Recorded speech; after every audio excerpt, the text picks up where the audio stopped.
senhoras e senhores senadores e senadoras e todos que nos acompanham pela TV e Rádio Senado. Tendo em vista a situação que Roraima tem enfrentado desde 2015 com a imigração em massa de venezuelanos e aproveitando a discussão da PEC dos fundos enviada pelo governo federal, apresentei uma emenda criando um fundo específico para atender justamente os estados que sofram com esse tipo de imigração. A chegada de milhares de refugiados em território brasileiro gera um caos em setores como educação, saúde e segurança pública, e os estados e municípios fronteiriços ficam com suas finanças totalmente em desequilíbrio. Essa sobrecarga no sistema público gera consequências desastrosas para a população local. Entendemos que a necessidade de recursos financeiros e materiais que não dispõe o governo do estado de Roraima ocasiona um sério problema que precisa ser enfrentado não apenas pelo governo do nosso estado, e sim por todo o país. O problema da imigração em massa que acomete estados fronteiriços é um problema da nação. Não podemos castigar estados que não possuem infraestrutura adequada a arcar com uma situação dessas sozinhos.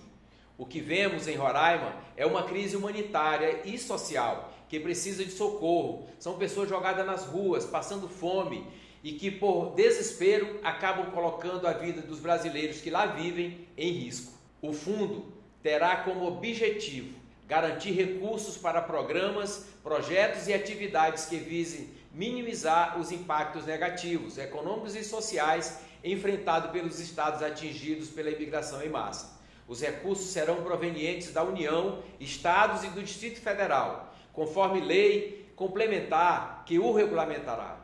A administração dos recursos será gerida por um conselho gestor com participação de um representante de cada um dos estados e um representante da União que exercerá a presidência do conselho. Acreditamos que vamos contar com o apoio e a sensibilidade da maioria dos senadores do Brasil para aprovar a medida criando esse mecanismo permanente para enfrentar crises migratórias que podem vir a afetar não só Roraima, mas outras unidades da federação.